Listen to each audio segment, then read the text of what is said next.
नमस्कार दोस्तों। आज की इस वीडियो में हम भगवान शिव द्वारा दिए गए यज्ञों का महत्व जानेंगे, जिसमें यज्ञ देव यज्ञ और ब्रह्म यज्ञ का विशेष स्थान है। साथ ही हम देखेंगे भगवान शिव के सातों वारों का निर्माण कैसे किया और उनके माध्यम से देव आराधन के द्वारा किस प्रकार के अद्भुत फल प्राप्त हुए। भगवान शिव जिन्हें महादेव के रूप से जाना जाता है, न केवल सृष्टि की रचना की बल्कि यज्ञों के माध्यम से ब्रह्मा, विष्णु और अन्य देवताओं का आदान प्रदान भी किया। उनका यज्ञ देव और ब्रह्म यज्ञ का महत्व अत्यधिक है, क्योंकि यज्ञों के द्वारा व्यक्ति आत्मिक उन्नति, सुख, शांति और समृद्धि प्राप्त कर सकता है। भगवान शिव ने सातों वारों का निर्माण किया था, जिन्हें सात वारों के नाम से जाना जाता है। ये सात वार देवताओं और ऋषियों की शक्ति और आशीर्वाद के प्रतीक माने जाते हैं। इन वारों के माध्यम से भगवान शिव ने संसार से संतुलन और शक्ति प्रसार किया। जब देवता और ऋषि यज्ञ करते हैं तो उनके द्वारा किए गए यज्ञों के फल उन्हें समृद्धि, सुख और दिव्य आशीर्वाद के रूप में प्राप्त होते हैं। भगवान शिव ने सातों वारों के माध्यम से यह शिक्षा दी कि सही रूप से यज्ञ करने से व्यक्ति के जीवन में अद्भुत परिवर्तन आ सकते हैं। इसके पहले के अध्याय में हम लोगों ने जाना सदाचार, स्नान, भस्म धारण, संध्या वंदन, प्रणव जप, गायत्री जप, दान, धनोपार्जन तथा अग्निहोत्र आदि की विधि एवं महिमा का वर्णन। अब हम लोग अग्नि यज्ञ, देव यज्ञ और ब्रह्म यज्ञ आदि का वर्णन, भगवान शिव के द्वारा सातों वारों का निर्माण तथा उनमें देवराधन से विभिन्न प्रकार के फलों की प्राप्ति का कथन को सुनेंगे। ऋषियों ने कहा, प्रभु, अग्नि यज्ञ, देव यज्ञ, ब्रह्म यज्ञ, गुरु पूजा और ब्रह्म तृप्ति को हमारे समक्ष वर्णन कीजिए।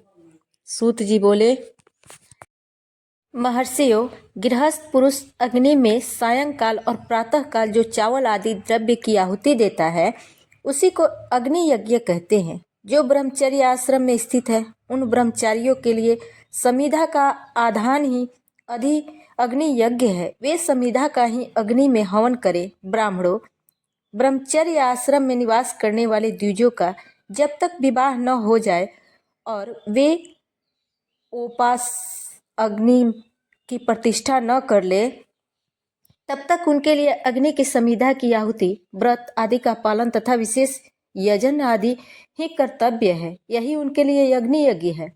द्विजों, जिन्होंने ब्राह्मण अग्नि को विसर्जित करके अपनी आत्मा में ही अग्नि का आरोप कर लिया है, ऐसे वानप्रस्थियों और सन्यासियों के लिए यही हवन और अग्नि यज्ञ है कि वे विहित समय पर हितकर, परिमित और पवित्र अन्न का भोजन कर ले। ब्राह्मणों, सायंकाल अग्नि के लिए दी हुई आहुति संपत्ति प्रदान करने वाली होती है, ऐसा जानना चाहिए, और प्रातःकाल सूर्य देव की दी हुई आहुति आयु की वृद्धि करने वाली होती है। यह बात अच्छी तरह समझ लेनी चाहिए। दिन में अग्नि देव सूर्य में प्रविष्ट हो जाते हैं, अतः प्रातःकाल सूर्य की दी हुई आहुति भी अग्नि यज्ञ के ही अंतर्गत है। इस प्रकार यह अग्नि यज्ञ का वर्णन किया गया। इंद्र आदि समस्त देवताओं के उद्देश्य से अग्नि में जो आहुति दी जाती है, उसे देव यज्ञ समझना चाहिए। अस्थाली पाक आदि यज्ञों को देव यज्ञ ही मानना चाहिए।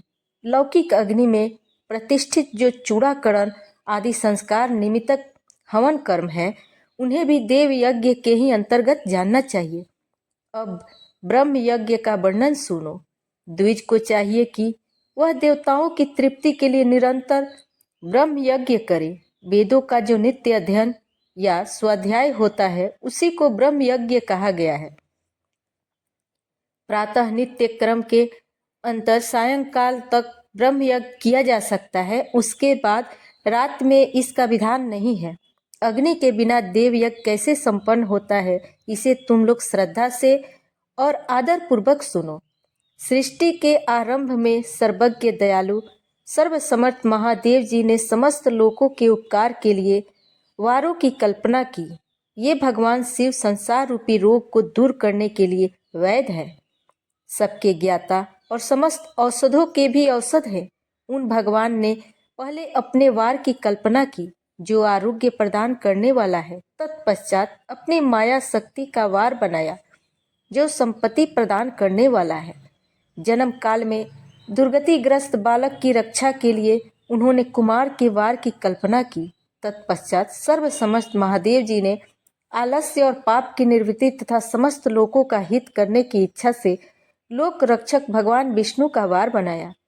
इसके बाद सबके स्वामी भगवान शिव ने पुष्टि और रक्षा के लिए आयुकर्ता त्रिलोक सृष्टा परमेष्टि ब्रह्मा का आयुष कारक वार बनाया, जिससे संपूर्ण जगत के आयुष्य की सिद्धि हो सके। इसके बाद तीनों लोकों की वृद्धि के लिए पहले पुण्य पाप की रचना हो जाने पर उनके करने वाले लोगों को शुभ फल देने के लिए भगवान शिव ने इंद्र और यम के वारों का निर्माण किया। ये दोनों वार क्रमशः भोग देने तथा लोगों के मृत्यु भयंक को दूर करने वाले हैं। इसके बाद सूर्य आदि 7 ग्रहों को, जो अपने ही स्वरूप तथा प्राणियों के लिए सुख दुख के सूचक हैं, भगवान शिव ने युपयुक्त 7 वारों का स्वामी निश्चित किया। वे सब के सब ग्रह नक्षत्रों से ज्योतिर्मय मंडल में प्रतिष्ठित हैं। शिव के वार या दिन के स्वामी सूर्य हैं। शक्ति संबंधी वार के स्वामी सोम हैं। कुमार संबंधी दिन के अधिपति मंगल हैं। विष्णु वार के स्वामी बुध हैं। ब्रह्मा जी वार के अधिपति बृहस्पति हैं। इंद्र वार के स्वामी शुक्र और यम वार के स्वामी शनैश्चर हैं। अपने अपने वार में की हुई उन देवताओं की पूजा उनके अपने अपने फल को देने वाली होती है। सूर्य आरोग्य के और चंद्रमा संपत्ति के दाता हैं। मंगल व्याधियों का निवारण करते हैं। बुध पुष्टि देते हैं। बृहस्पति आयु की वृद्धि करते हैं। शुक्र भोग देते हैं और शनैश्चर मृत्यु का निवारण करते हैं। ये 7 वारों के क्रमशः फल बताए गए हैं, जो उन देवताओं के प्रीति से प्राप्त होते हैं। अन्य देवता की भी पूजा का फल देने वाले भगवान शिव ही हैं। देवताओं की प्रसन्नता के लिए पूजा की 5 प्रकार की पद्धति बताई गई है। उन देवताओं के मंत्रों का जाप यह पहला प्रकार है। उनके लिए होम करना, दूसरा दान करना, तीसरा तथा तप करना चौथा प्रकार है। किसी वेदी पर, प्रतिमा में, अग्नि में अथवा ब्राह्मण के शरीर में आराध्य देवता की भावना करके 16 उपचारों से उनकी पूजा या आराधना करना पांचवा प्रकार है। इनमें पूजा के उत्तरोक्त आधार श्रेष्ठ है। पूर्व के अभाव में उत्तरोत्तर आधार का अवलंबन करना चाहिए। दोनों नेत्रों और मस्तक के रोगों में और कुष्ठ रोग की शांति के लिए भगवान सूर्य की पूजा करके ब्राह्मणों का भोजन कराएं। तदंतर 1 दिन, 1 मास, 1 वर्ष अथवा 3 वर्ष तक लगातार ऐसा साधन करना चाहिए।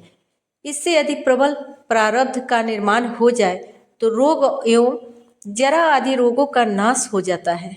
इष्ट देव के नाम मंत्रों का जाप आदि साधन वार आदि के अनुसार फल देते हैं। रविवार को सूर्य देव के लिए, अन्य देवताओं के लिए तथा ब्राह्मणों के लिए विशिष्ट वस्तु अर्पित करें। यह साधन विशिष्ट फल देने वाला होता है तथा इनके द्वारा विशेष रूप से पापों की शांति होती है। सोमवार को विद्वान पुरुष संपत्ति की प्राप्ति के लिए लक्ष्मी आदि की पूजा करें तथा सपत्नी ब्राह्मणों को धृत पक्व अन्न का भोजन करावें। मंगलवार को रोगों की शांति के लिए काली आदि की पूजा करें तथा उड़द, मूंग एवं अदरक की दाल आदि से युक्त अन्न ब्राह्मणों को भोजन कराएं। बुधवार को विद्वान पुरुष दधि युक्त अन्न से भगवान विष्णु का पूजन करें। ऐसा करने से सदा पुत्र, मित्र और कलत्र आदि की पुष्टि होती है। जो दीर्घायु होने की इच्छा रखता है वह गुरुवार को देवताओं की पुष्टि के लिए वस्त्र, यज्ञोपवीत तथा घृत मिश्रित खीर से यजन पूजन करे। भोगों की प्राप्ति के लिए शुक्रवार को एकाग्रचित होकर देवताओं का पूजन करे और ब्राह्मणों की तृप्ति के लिए षड्रस युक्त अन्न दे। इसी प्रकार स्त्रियों की प्रसन्नता के लिए सुंदर वस्त्र आदि का विधान करे। शनिचर मृत्यु का निवारण करने वाला है। उस दिन बुद्धिमान पुरुष रुद्र आदि की पूजा करे। तिल के होम से, दान से देवताओं को संतुष्ट करके ब्राह्मणों को तिल मिश्रित अन्न भोजन कराए।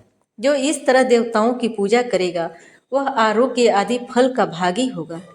देवताओं के नित्य पूजन विशेष पूजन, स्नान, दान, जप, होम तथा ब्राह्मण तर्पण आदि में एवं रवि आदि वारों में विशेष तिथि एवं नक्षत्रों का योग प्राप्त होने पर विभिन्न देवताओं के पूजन में सर्वज्ञ जगदीश्वर भगवान शिव ही उन देवताओं के रूप में पूजित हो सब लोगों को आरोग्य आदि फल प्रदान करते हैं। देश, काल, पात्र, द्रव्य, श्रद्धा एवं लोक के अनुसार उनके तारतम्य क्रम का ध्यान रखते हुए महादेव जी की आराधना करने वाले लोगों को आरोग्य आदि फल देती है। शुभ मांगलिक कर्म के आरंभ में और अशुभ अंत्येष्टि आदि कर्म के अंत में तथा जन्म नक्षत्रों के आने पर गृहस्थ पुरुष अपने घर में आरोग्य आदि की समृद्धि के लिए सूर्य आदि ग्रहों का पूजन करे। इससे सिद्ध है कि देवताओं का यजन संपूर्ण अभीष्ट वस्तुओं को देने वाला है। ब्राह्मणों को देव यजन कर्म वैदिक मंत्र के साथ होना चाहिए। शूद्र आदि दूसरों का देव यज्ञ तांत्रिक विधि से होना चाहिए। शुभ फल की इच्छा रखने वाले मनुष्य को सातों ही दिन अपनी शक्ति के अनुसार सदा देव पूजन करना चाहिए। निर्धन मनुष्य तपस्या, व्रत आदि कष्ट सहन द्वारा और धनी धन के द्वारा देवताओं की आराधना करे। वह बार बार श्रद्धा पूर्वक इस तरह के धर्म का अनुष्ठान करता है और बारंबार पुण्य लोकों के नाना प्रकार के फल भोग कर पुनः इस पृथ्वी पर जन्म ग्रहण करता है। धनवान पुरुष सदा भोग सिद्धि के लिए मार्ग में वृक्षादि लगाकर लोगों के लिए छाया की व्यवस्था करे, जलाशय, कुआं, बावली और पोखरे बनवाए, वेद शास्त्रों की प्रतिष्ठा के लिए पाठशाला का निर्माण करे तथा अन्यान्य प्रकार से भी धर्म का संग्रह करता रहे। धनी को यह सब कार्य सदा ही करते रहना चाहिए। समयानुसार पुण्य कर्मों के परिपाक से अंतःकरण शुद्ध होने पर ज्ञान की सिद्धि हो जाती है। द्विजो, जो इस अध्याय को सुनता, पढ़ता अथवा सुनने की व्यवस्था करता है उसे देव यज्ञ का फल प्राप्त होता है। अब इसके आगे का वृत्तांत हम लोग अगले अध्याय में सुनेंगे। अगले अध्याय में देश, काल, पात्र और दान आदि का विचार के बारे में हम लोग जानेंगे। तब तक के लिए अंत में हम कह सकते हैं कि यज्ञ विशेष रूप से भगवान शिव द्वारा रचित यज्ञ न केवल भौतिक सुख देने वाले होते हैं बल्कि आत्मिक उन्नति और परमात्मा से संबंध को प्रगाढ़ करने वाले होते हैं। आज के इस वीडियो में इतना ही। अगर आपको हमारी जानकारी पसंद आई हो तो कृपया हमारे चैनल को सब्सक्राइब करें और वीडियो को लाइक और शेयर करें। धन्यवाद। जय शिव शंकर। ओम नमः शिवाय।